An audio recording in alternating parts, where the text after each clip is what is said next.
Why did I say yes to having kids? I, F25, had been discussing with my husband, M31, the idea of having kids. Both of us want kids and we talked about this many times, even setting a date so we can start trying. Well, the date is here and I started to freak out. As a result, I refused intimacy so many times. Today, however, I was in a very fuck it mood, so I talked to my husband and we decided that it was game time. We had sex and went to bed. I decided to check my Flow app in order to mark the day, and to my horror I found out that I was ovulating. I don't know how I'm feeling and a part of me wants to drive to the nearest pharmacy and get a plan B. I'm honestly freaking out and I can't talk to my husband about this as we have discussed the subject so many times. I don't get it. I was happy to try for kids and excited to have one, but now all I can think about is this being a mistake. I have no idea what to do, and does everyone experience this? I, 35F, was supposed to see my long-distance BF, 38M, today. Instead of seeing him, I'm turning it into a solo vacation because of how he's acting. I've lost patience.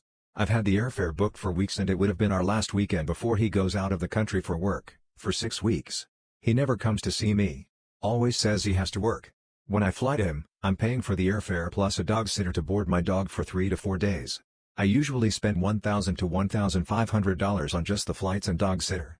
I recently had surgery and explained to him that I'd rather stay in a hotel this time because of his 2 cats. I have a cat allergy, and the 3-flight walk-up.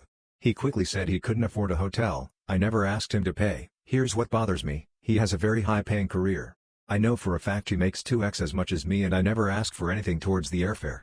We never dine at fancy places, so I'm basically visiting him. That costs him nothing. We're going for mediocre meals and just hanging out. I told him I'll pay for half of the hotel cost, just to see what he says. He blatantly said no, can swing it.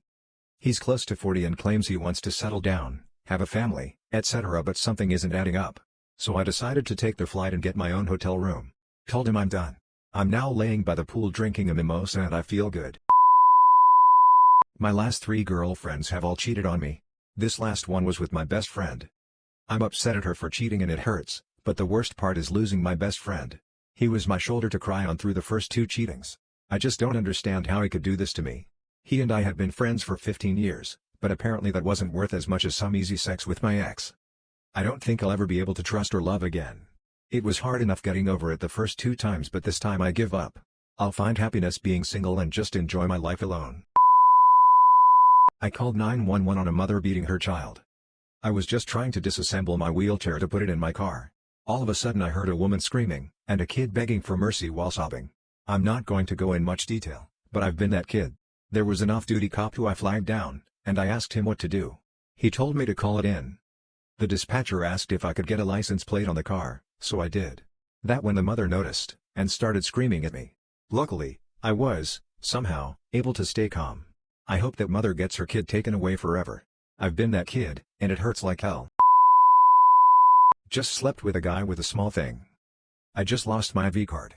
It was a little disappointing, as his penis was pretty small, like 3 inches. I feel really bad because he couldn't get it in very easily. It was just a really embarrassing experience for me. He's a really nice guy, and I really like him. I'm just not really sure how to get past how small it is. I feel like a terrible and shallow person for even saying this.